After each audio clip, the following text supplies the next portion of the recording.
Einen wunderschönen guten Morgen. Wir drücken hier mal auf Stopp. Wenn ich mich um 6 Uhr aus dem Bett melde, kann es nur eines bedeuten: Es gibt mal wieder einen Extremtest. Worum es dabei geht, das erzähle ich euch dann später. Jetzt muss ich mal aufstehen.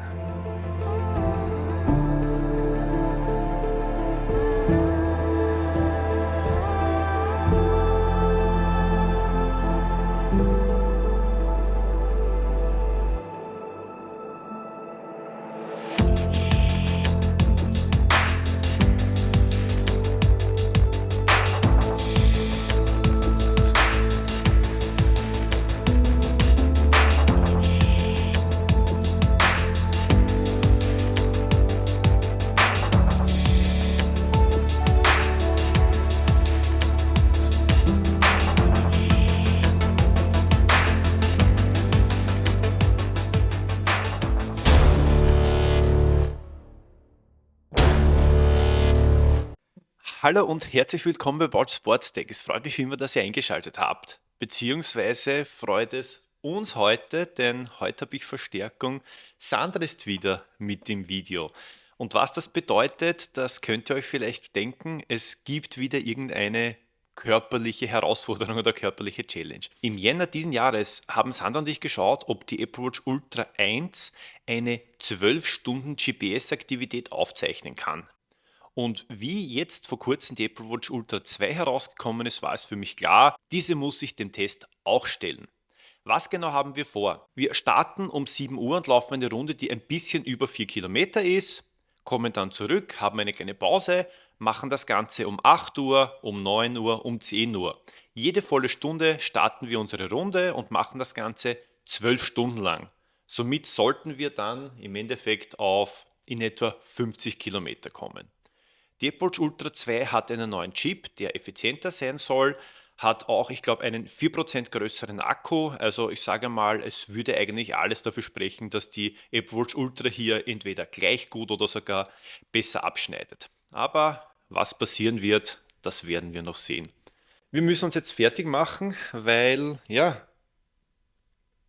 wir müssen uns noch umziehen, so viel Zeit haben wir nicht. Und ja, dann würde ich sagen, wir sehen uns dann bei der ersten Runde. Ob wir wollen oder nicht, wir müssen, nein, wir müssen nicht, wir wollen eigentlich. Wir werden jetzt in die erste Runde starten. Wetter ist noch sehr, sehr angenehm. Kalt, 12 Grad. Es hat angenehme 12 Grad und wir werden jetzt loslegen und melden uns dann nach der ersten Runde.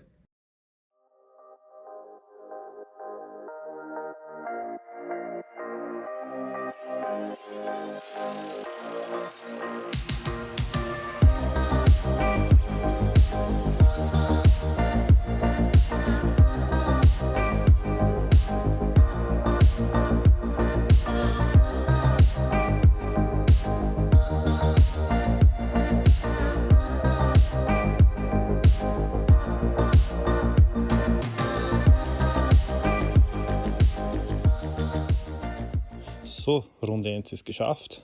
Wichtig dazu zu sagen, die Uhr habe ich nicht im LTE-Modus, das ist deaktiviert, WLAN ist aktiviert, Bluetooth ist aktiviert, ansonsten ist nichts Spezielles aktiviert, Walkie-Talkie ist auch ausgeschaltet.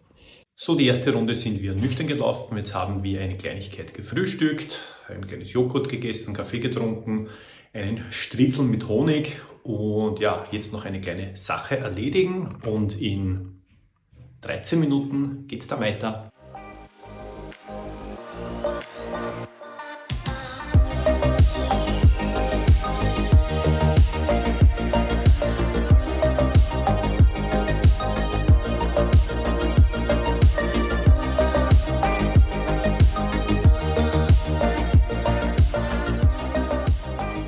Eine Sache, die ich natürlich auch sagen möchte, ich lasse die Apple Watch durchlaufen während der Pausenphasen, damit wir dann im Endeffekt auf die gesamten 12 Stunden kommen.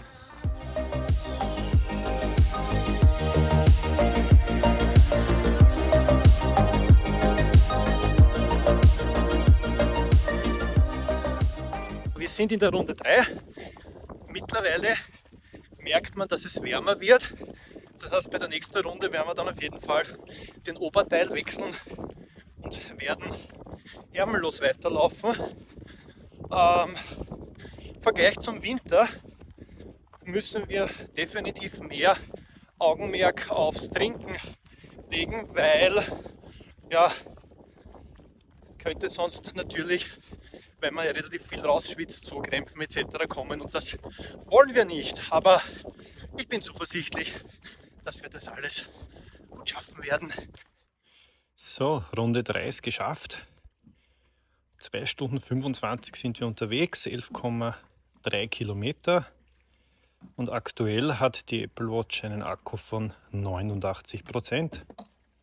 Wir haben Runde 4 geschafft. Und so, warte, ich greife kurz um.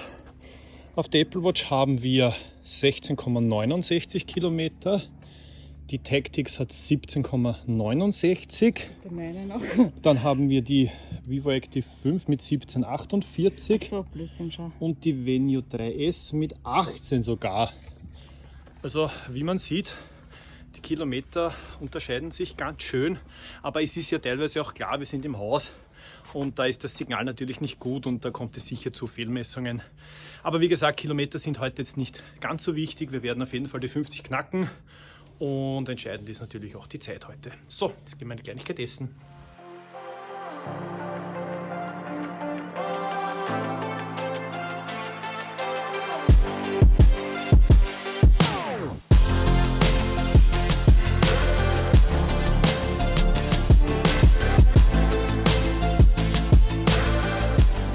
So, wir laufen jetzt knapp über 4 Stunden. Ich habe gerade geschaut, wie es von Akku ausschaut und es zeichnet sich eine kleine Tendenz ab. Ich will jetzt auch nicht zu viel verraten, aber ich würde sagen, schaut ganz gut aus.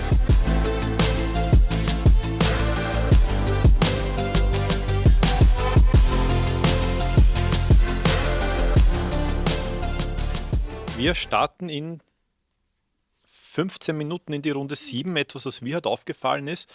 Ich merke schon, beim Weglaufen, die Beine werden schon ein bisschen schwerer. Also die erste Hälfte ist geschafft, aber das war der leichtere Teil. Jetzt schauen wir mal, wie der zweite Teil wird, vor allem weil es mittlerweile doch schon relativ warm ist. Also das merkt man schon, ich habe mehr Durst und ja, da muss man halt wirklich schauen, dass auch die Flüssigkeitszufuhr entsprechend passt. Auf jeden Fall werden wir es natürlich durchziehen, das Ganze. Ich hoffe, man sieht mich. Und das richtige Entspannen kommt halt dann nach den 12 Stunden. Und da wird mir oder uns die Sandra helfen, denn die Sandra hat jetzt einen YouTube-Kanal. Möchtest du kurz was sagen dazu? Ich habe einen YouTube-Kanal mit Meditationen. Ich bin ja, du weißt ja, ich bin Mentaltrainerin. Und nachdem ich sehr viel Wert auf Entspannung lege, Stressbewältigung, habe ich mir jetzt gedacht, ich mache meine eigenen Meditationen zu verschiedensten Themen, für morgen, abends, Entspannung zwischendurch, innere Ruhe, alle möglichen Super. Themen. Das machen wir dann heute, oder?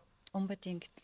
Und falls ihr jetzt sagt, hey, das ist eine coole Sache, ich werde euch den Link zum Kanal einblenden, dann könnt ihr ja mal Sandra ein Abo dalassen oder das ein oder andere Video liken, euch das anhören und bin mir sicher, das hilft euch dann beim Entspannen und beim Einschlafen.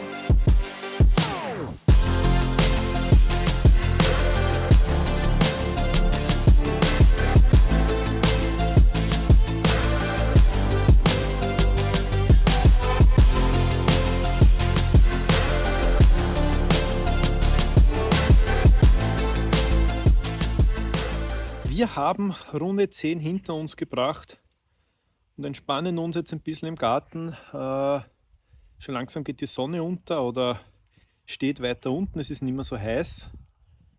Ganz ein kleines Lüftchen weht, also das ist richtig, richtig angenehm. Jetzt müssen wir halt eine Frage schon klären. Für mich persönlich immer die wichtigste Frage. Sandra, was essen wir heute? Ich weiß es nicht. Ich würde fast sagen, keine Pizza. What? Okay, keine irgendwas, Pizza. Vielleicht so ein Kebab mit Salat. Ich hätte gewusst, auf irgendein Dürüm? Falafel oder irgendein vegetarisches Kebab, wo irgendein Salat, irgendwas ein bisschen Gesundes dabei ist. Okay. Dürüm. Gesamtkalorien bis jetzt über 4.000 Euro bei mir. Euro? 4.000 Euro leider nicht bei mir, natürlich 4.000 Kalorien. Das Gehirn funktioniert nicht mehr. 2,6 habe ich. Sandra 2006 Gesamtkalorien während der Aktivität. Also ich glaube, da geht sich schon irgendein Falafel-Teller, Dürüm-Kebab. Dürüm-Kebab, Pizza aus. so in dieser Reihenfolge zumindest aus. So, na, wir werden uns auf jeden Fall entspannen jetzt noch. Ja, 20, 25 Minuten noch. Und dann stürzen wir uns in die Schlacht und bringen die letzten 2 Läufe hinter uns.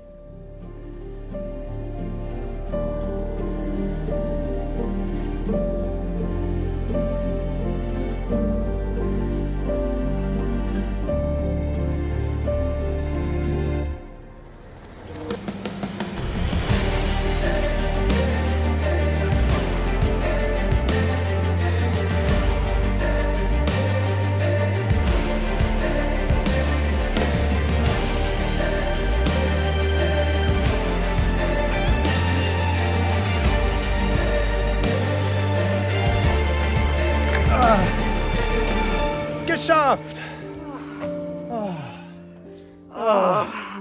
So, wir sind weggelaufen, wie die Sonne aufgegangen ist und kommen nach Hause, wie sie untergeht.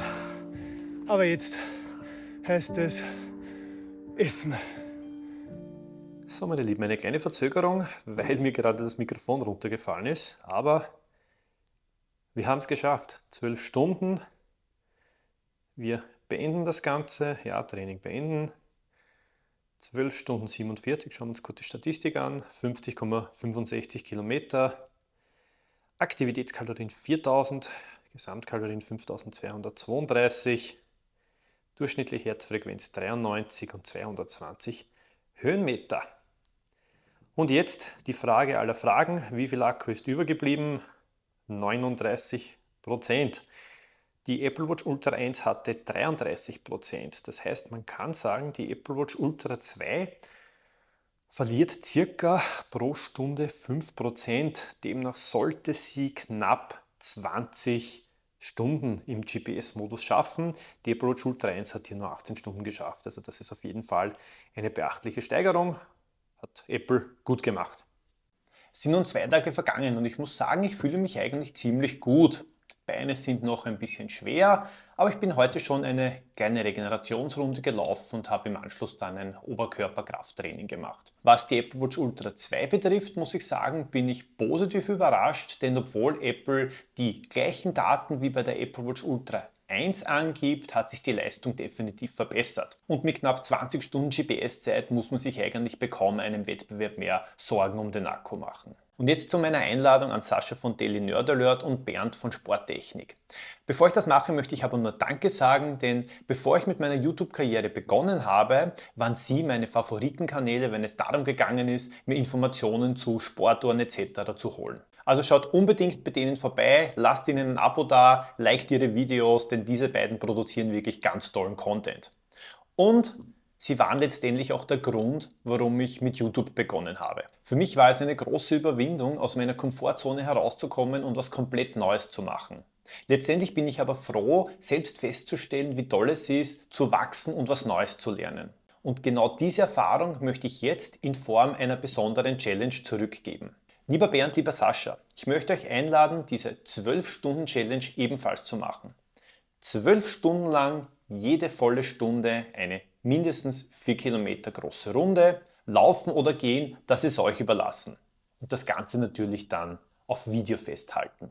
Ich glaube, dass wir als YouTuber die Kraft haben, unsere Zuschauer zu inspirieren und zu motivieren, Grenzen zu überwinden und sich persönlich weiterzuentwickeln. Ich würde mich auf jeden Fall sehr über eine Antwort freuen. Ich sage auf jeden Fall Dankeschön fürs Zuschauen. Ich hoffe, euch hat mein Video gefallen. Über ein Abo und ein Like würde ich mich sehr freuen. Ich wünsche euch alles Liebe, bleibt großartig und bis zum nächsten Mal.